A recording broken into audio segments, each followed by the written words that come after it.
વિધિ કિચન્સમાં તમારા બધાનું સ્વાગત છે। તો આજે આપણે બનાવીશું બટેકાની વેફર બનાવીશું। એ બી થોડી શેપમાં બનાવીશું, કારણ કે ગોળમાં બને છે, ટ્રાયંગલમાં બને છે। જેવો તમારા ઘરમાં શેપ, અને શેપ બી એકદમ બંગડીનો આપીશું, એકદમ આસાનીથી બની જાય છે।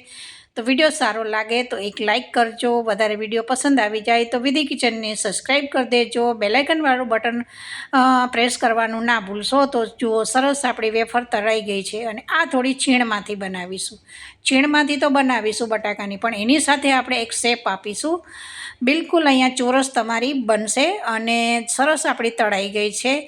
અને આમે આપણે વરસ માટે આ અત્યારે સિઝન હોય છે બટાકાની, માર્ચ અને એપ્રિલ તો 2 મહિના સળંગ આપણે તાપ એટલો પડતો હોય છે ને ફ્રેન્ડ્સ, તો લગભગ 4 થી 5 દિવસમાં જ સરસ સુકાઈને આપણી વેફર બની જતી હોય છે। આખા વરસ માટે 10 કિલો બટેકાની, 20 કિલો બટેકાની, તો આ રીતે અલગ અલગ પ્રકારની આપણે ચકરી બનાવતા હોઈએ છીએ। મેં મારી ચેનલ ઉપર હમણાં જ એક સાબુદાણાની બી એક વિડીયો અપલોડ કરેલો છે। આ બટાકાની કાતરીનો બીજો મેં અત્યારે વિડીયો અપલોડ કરી રહી છું। તો સરસ અહીંયા તમે જોઈ શકો છો કે હાથમાં મસળતા જ સરસ ભૂકો થઈ જાય છે। તો આપણી સરસ બટાકાની વેફર છીણવાળી તૈયાર થઈ ગઈ છે। એ બી થોડો શેપ આપીશું। હવે 500 ગ્રામથી થોડા મારા બટેકા અહીંયા વધારે હતા, કિલો નહોતા, પણ 500ની ઉપર થોડા 600-700 ગ્રામ જેટલા બટેકા છે, અને એનું આ રીતે છાલ કાઢી નાખવાની છે। હંમેશા તમે બટેકાની કાતરી પાડતા હો, બટેકાની ચકરી પાડતા હોય તો અમુક ટ્રીકની વસ્તુનું ધ્યાન રાખવાનું હોય છે, નહીતર તમારી જ્યારે સુકાઈ જાય ને પછી લાલાશ પડતી થઈ જાય છે, કારણ કે બટાકામાં વધારે પડતું ક્ષારનો ભાગ હોય છે। તો જુઓ, છાલ કાઢી દીધી છે બટેકાની। અને હંમેશા બટેકાની કાતરી પાડતા હો, કોઈ પણ બટેકાની તમે વેફર પાડતા હો તો બટાકા તમારે મોટા લેવાના। સરસ મારા બટેકા એકદમ મોટા છે, અને સરસ આ રીતે છીણથી મેં એકદમ ઝીણું પાડી દીધું છે, કારણ કે મારી પાસે જે જાળી છે એ ઝીણી છે, ઝીણી મોટી કોઈ પણ ચાલે છે, સરસ છીણ થઈ જવું જોઈએ। હવે છીણાઈ ગયેલી બધું બટાકાનું છે એને એક વાટકામાં લઈ લીધું છે। એક ટ્રીક સાથે વિડીયોમાં બધું ધ્યાનથી જોશો ને તો તમારી એકદમ વેફર એકદમ વ્હાઈટ થશે ફ્રેન્ડ્સ। અને ધોવાની પદ્ધતિ કેવી રીતે, બધી મેં વિડીયોમાં એક ટ્રીક સાથે તમને બતાવેલું છે। તો પહેલાં તો મેં તમને વાટકામાં બતાવેલી છે કે જુઓ કેટલો ક્ષારનો ભાગ છે બટાકામાં, એકદમ વ્હાઈટ પાણી દેખાઈ રહ્યું છે ને। હવે એને આપણે સાઈડમાં મૂકી દીધું છે। ત્યાર પછી મેં એક થોડો ફટકડીનો અહીંયા પીસ લઈ લીધો છે, લગભગ 5 ચમચી જેટલી ફટકડી અહીંયા ઉમેરવાની છે। તો સરસ અહીંયા મેં બાઉલ ભરીને છીણી દીધેલું હતું, અને ફટકડી મેં થોડીક અહીંયા ખાંડીને પાવડર તૈયાર કરી દીધો છે। હવે તમારે અહીંયા બીજી ટ્રીક તમારે સમજવાની છે, જો તમે છીણમાંથી વેફર બનાવતા હોવ ને તો। હવે મેં તમને નળ નીચે કેવી રીતે ધોવું એ બી તમને સ્ટેપ બાય શીખવાડ્યું છે, કારણ કે અહીંયા ઘણા ખરા ભૂલ શું કરતા હોય છે કે જેવું તેવું થોડું 3-4 પાણીએ ધોઈ અને પછી સીધી ઉકાળી અને પછી બનાવી દેતા હોય છે ફ્રેન્ડ્સ। તો એ કરવાથી પછી જ્યારે કોઈ પણ વેફર બટેકાની અથવા ચકરી બની જતા વખતે લાલ થઈ જતી હોય છે, કારણ કે એમાં વધારે ક્ષારનો ભાગ રહી જતો હોય છે। તો ક્ષારનો ભાગ ન રહે એ માટે એક જાળી લેવાની છે, અને એ નળ નીચે રાખી અને થોડું છીણ નાખીને લગભગ અહીંયા આ રીતે વ્હાઈટ કરી દેવાની છે। જુઓ, મારી જે આ છીણ છે ને એકદમ વ્હાઈટ થઈ ગઈ છે, દેખાય છે તમને? તો બસ આવી બધી નાની ટ્રીક ધ્યાનમાં રાખવાની છે। આ રીતે નળ નીચે રાખીને ધોશો ને તો એ એકદમ વ્હાઈટ થશે તમારી વેફર, ચકરી, કોઈ પણ તમે બટેકાની જે સુકવણી કરતા હો ને એના માટે ખાસ ધ્યાન રાખવાનું છે, એમાં વધારે ક્ષારનો ભાગ બટેકાનો ન રહેવો જોઈએ। તો જુઓ કેટલી વ્હાઈટ થઈ ગઈ છે। હજુ બી મેં આ પછી બી મેં એક પાણી અહીંયા ધોઈ હતી, તો જોઈ શકો છો કે એકદમ અત્યારે તો વ્હાઈટ દેખાય છે, પણ જ્યારે મેં ઉકળતા કઢાઈમાં નાખીને ત્યારે બી એકવાર નિતારી અને પછી નાખી હતી। તો તમે બી આ રીતે ટ્રીક સાથે બનાવશો ને તો મારા કરતાં બી તમારી વેફર, ચકરી બધું સારું બને છે। હવે જુઓ, અહીંયા મેં અત્યારે એક બોઘેણું ભરીને મેં એક પાણી લઈ લીધું છે।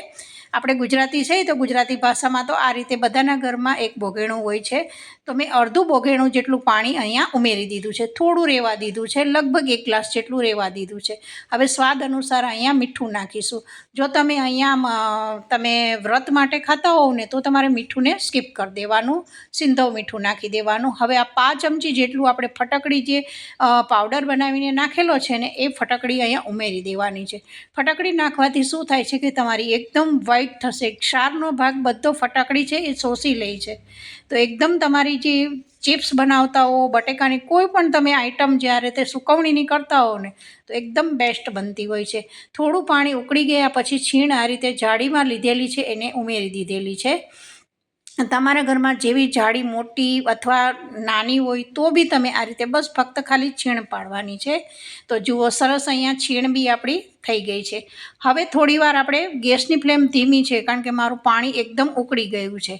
જુઓ અહીંયા તમારે વધારે ક્ષારનો ભાગ રહી ગયો હશે ને તો ઉપર અહીંયા બધું વ્હાઈટ વ્હાઈટ થઈ જતું હોય છે, પણ અહીંયા મારે હજુ વ્હાઈટ નથી થયું કારણ કે ફટકડી છે ને એનાથી બી વ્હાઈટ તમને આવું થતું હોય છે. તો તમે જોઈ શકો છો કે જુઓ સરસ અહીંયા પાણી ઉકળી ગયું છે, બબલ્સ થઈ રહ્યા છે. અને હું તમને એક ચેક કરીને બતાવીશ કે જુઓ છીણ છે ને એ આ નખ મારતા જ તૂટી જાય છે. તો આ પરફેક્ટ આપણી બફાઈ ગઈ છે.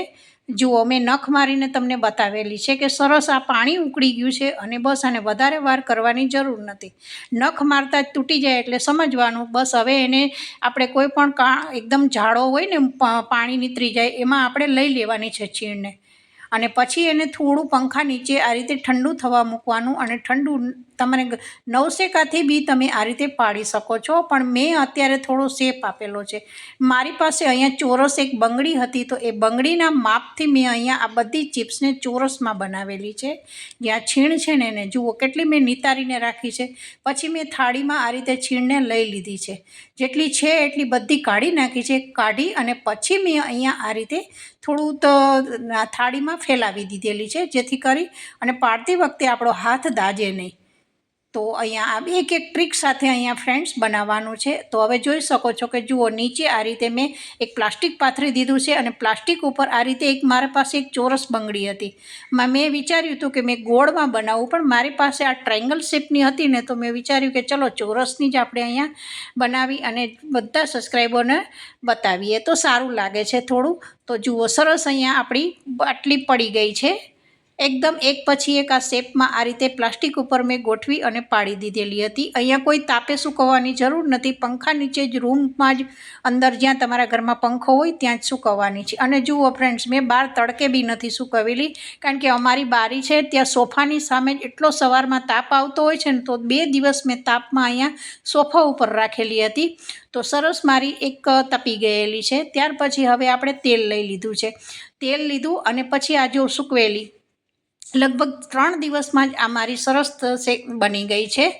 હા, થોડી આમાં ધીરજ રાખવી પડે છે કારણ કે આ ઝડપથી કામ નથી થતું. તો પછી આ રીતે સરસ તેલ ગરમ થઈ ગયા પછી આ રીતે ધીમી આંચે જ આપણે આ રીતે તળતા જતા હતા. તો જરૂરથી તમે બી બનાવજો. આખા વરસ માટે બનાવવી હોય તો થોડી ટ્રીક મારો વિડીયો જોઈ અને બનાવશો ને તો આખા વરસ માટે તમારા ઘરે બાળકો હોય, બાળકો સ્કૂલે જતા હોય તો એને બી તળીને આપો. નાની મોટી તમને ભૂખ લાગતી હોય 4 થી 5ની આસપાસ તો તમે આ રીતે તળી અને ચા કોફી સાથે બી ખાઈ શકો છો. ફ્રેન્ડ્સ એકદમ વ્હાઈટ છે અને થોડું અલગ લાગશે. કોઈ ટ્રાયંગલ શેપમાં અથવા કોઈ બંગડી હોય તો ગોળ શેપમાં બી બનાવી શકો છો. તો જુઓ સરસ અહીંયા પર આપણે એક પછી એક મેં થોડું વેફરને આ રીતે જાડામાં લેતી જતી હતી અને બધી મેં તળી લીધેલી છે. ફ્રેન્ડ્સ થોડું તેલ વધારે નાખવાનું જેથી કરી અને સારી તળાઈ જાય. તો જુઓ સરસ આપણી આ બટાકાની વેફર તૈયાર થઈ ગઈ છે. વિડીયો સારો લાગે તો જરૂરથી એક લાઇક કરજો. વધારે વિડીયો પસંદ આવે તો વિધિ કિચનની સબસ્ક્રાઈબ કરી દેજો. અને નેક્સ્ટ રેસીપી હવે હું ટામેટામાંથી બનાવીશ, જે ટામેટાને પલ્પ આપણે કાઢી અને પછી એને સાબુદાણા અને બટેકાની વેફર આ રીતે તૈયાર કરીશું. તો જરૂરથી એ વિડીયો બી નેક્સ્ટ આવશે તો તમે જોઈ અને બનાવી શકો છો. તો આ રીતે જરૂરથી ટ્રાય કરજો. તો બધાને જય શ્રી કૃષ્ણ.